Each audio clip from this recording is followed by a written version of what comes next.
Hai semuanya, saya Renda Mianto Samantha. Saya ingin membahas materi tentang strategi generik dalam rencana bisnis. Strategi generik dalam rencana bisnis adalah kerangka dasar yang digunakan perusahaan untuk mencapai keunggulan kompetitif dalam pasar. Beberapa strategi generik yang tepat dalam rencana bisnis dapat membantu perusahaan meningkatkan daya saing dan mencapai kemajuan jangka panjang. Faktor-faktor dalam strategi bersaing generik itu apa aja sih?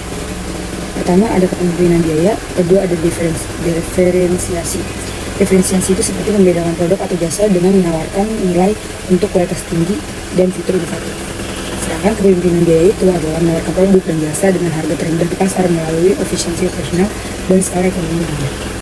Assalamualaikum warahmatullahi wabarakatuh. Perkenalkan, nama saya Indra Firmansyah, dan kali ini saya akan meneruskan materi dari yang sebelumnya.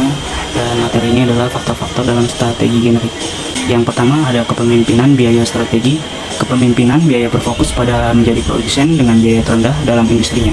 Tujuannya adalah menawarkan produk atau jasa dengan harga yang lebih rendah. Dan yang kedua ada diferensiasi. Strategi diferensiasi berfokus pada menawarkan produk atau jasa yang dianggap unik oleh konsumen dalam berbagai aspek. Assalamualaikum warahmatullahi wabarakatuh. Perkenalkan, nama saya Muhammad Haidar Anwar. Selanjutnya saya akan menerangkan strategi generik versi Porter. Yang pertama, kepemimpinan biaya. Strategi kepemimpinan biaya menekankan pada produksi barang atau jasa dengan biaya terendah, serendah mungkin dibandingkan dengan pesaing. Kemudian yang kedua, ada diferensiasi. Strategi diferensiasi fokus pada penciptaan produk atau layanan yang dianggap unik oleh pelanggan dalam industri tertentu. Halo guys, perkenalkan nama saya Senita Jai, dan kali ini saya akan meneruskan materi sebelumnya. Materinya adalah definisi pembuatan strategi. Pembuatan strategi adalah proses yang menentukan arah dan langkah yang dilakukan oleh sebuah organisasi untuk mencapai tujuannya. Assalamualaikum, saya Sri Karopa membacakan materi 5 visi dan misi dalam pembuatan strategi. Visi dan misi merupakan elemen penting dalam pembuatan strategi karena mereka memberikan arah dan tujuan yang jelas bagi organisasi. Materi ke-6 itu ada teknik dan analisa pembuatan strategi. Penyusunan strategi yang efektif membutuhkan berbagai teknik analisis yang komprehensif seperti analisis SWOT. Analisis SWOT adalah alat perencanaan strategis yang sangat penting dalam pembuatan strategi. Materi yang ke-7 ada strategi global. Internasionalisasi. Strategi global internasionalisasi adalah pendekatan yang digunakan oleh perusahaan multinasional untuk menganggap seluruh dunia sebagai pasar global tunggal. Kedua ada implementasi strategi. Implementasi strategi adalah proses mengubah rencana strategis menjadi tindakan nyata untuk mencapai tujuan organisasi. Ini melibatkan pengembangan, pemanfaatan, dan integrasi struktur organisasi, budaya, sumber daya, orang, dan sistem kontrol. Yang ketiga ada perumusan strategi. Perumusan strategi adalah proses penentuan arah, tujuan, dan rencana organisasi untuk mencapai tujuan tersebut. Ini melibatkan analisis SWOT, strengths, weakness, opportunities, traits. Terima kasih. Halo, Assalamualaikum warahmatullahi wabarakatuh. Perkenalkan, nama saya Sri Ningsi. Saya dari kelompok 4 ingin melanjutkan presentasi dari teman-teman saya dari bagian 8, 9, 10, yaitu materinya tentang strategi generik, penerapan rencana bisnis, pembuatan strategi, dan strategi global. Saya akan membacakan materi ke-8, yaitu pemilihan strategi. Memilih strategi yang tepat adalah kunci keberhasilan bisnis. Apa sih yang dimaksud pemilihan strategi yang tepat adalah kunci keberhasilan bisnis? Nah, dalam era persaingan bisnis yang semakin kompleks, penerapan strategi bisnis yang tepat menjadi kunci keberhasilan suatu perusahaan. Dengan memilih dan mengadaptasi strategi yang sesuai dengan kondisi perusahaan, pasar, dan tujuan bisnis, sebuah perusahaan dapat mencapai pertumbuhan dan keberlanjutan. Gitu. Inovasi juga dianggap sebagai kunci untuk memenangkan hati konsumen modern. Analisis mendalam tentang kekuatan, kelemahan, peluang, dan ancaman perusahaan, analisis SWOT, menjadi dasar dalam memilih strategi yang paling sesuai. Manajemen strategi adalah kunci sukses bagi setiap perusahaan bisnis di era modern ini. Ia bagaikan peta dan kompas yang mengarah perusahaan menuju tujuan-tujuan besar. Strategi pemasaran yang baik juga dianggap sebagai kunci kesuksesan bisnis di dunia yang penuh dengan persaingan.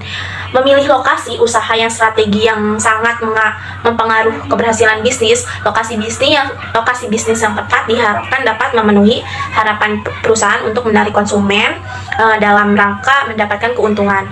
Contohnya sebuah usaha kuliner yang memilih lokasi dekat dengan pasar, transportasi terjamin, akses jalan mudah sehingga konsumen tidak kesulitan untuk menjangkau tempat kuliner tersebut. Memilih lokasi usaha yang berada di era kompetitor juga dianggap menguntungkan jika dilihat dari segi pemasaran. Nah, dalam investasi strategi, penting untuk tunjuk, rekrut, dan latih orang yang lepas untuk pekerjaan dan pastikan tim memilih kompetensi yang dibutuhkan untuk meraih kesuksesan. Nah, jadi pemilihan strategi yang tepat adalah kunci keberhasilan bisnis dan hal ini meliputi strategi bisnis, manajemen strategi, strategi pemasaran, pemilihan lokasi usaha, dan investasi strategi. Selanjutnya ada bagian ke-9 yaitu tentang aliansi strategi. Nah, aliansi strategi adalah kerjasama antara 2 atau lebih perusahaan untuk mencapai tujuan bisnis. Berikut adalah beberapa kelebihan dari aliansi strategi. Yang pertama ada berbagi sumber daya. Nah, aliansi strategi memungkinkan perusahaan untuk berbagi sumber daya seperti teknologi, sumber daya manusia, dan fasilitas. Nah, fasilitas yang memungkinkan juga bisa membuat aliansi strategi menjadi nyaman ya guys gitu. Terus yang kedua ada akses ke pasar baru.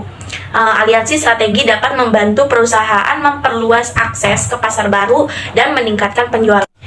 Dengan aliansi strategi ini memperluas akses ke pasar baru, itu akan meningkatkan penjualanan yang mungkin tadiannya itu kan usahanya kecil-kecilan jadi usahanya berkembang gitu loh dengan aliansi strategi ini. Terus yang ketiga ada pengurangan resiko. Aliansi strategi dapat membantu perusahaan mengurangi resiko bisnis seperti resiko keuangan dan resiko operasional. Jadi misalnya uangnya tadi modalnya berapa terus dapatnya berapa, jadi kita bisa dengan aliansi strategi ini kita bisa mengatur setiap keuangan yang masuk dan keuangan yang keluar gitu loh. Ke-10 ada memasuki pasar asing. Memasuki pasar asing adalah strategi yang digunakan oleh perusahaan untuk meningkatkan penjualan dan keberhasilan bisnis di pasar luar negeri. Di sini ada analisis pasar. Yang pertama, analisis pasar meliputi analisis kekuatan, kelemahan, peluang, dan ancaman SWOT pasar asing. Analisis ini membantu perusahaan memahami posisi dan kemampuan pasar asing. Terus yang kedua ada strategi penetrasi. Strategi penetrasi meliputi strategi yang digunakan untuk memasuki pasar asing seperti strategi penjualan, strategi pemasaran, dan strategi operasional. Yang ketiga ada adaptasi produk. Perusahaan harus mempertimbangkan adaptasi produk untuk pasar asing, produk untuk disesuaikan dengan kebutuhan dan referensi pasar asing.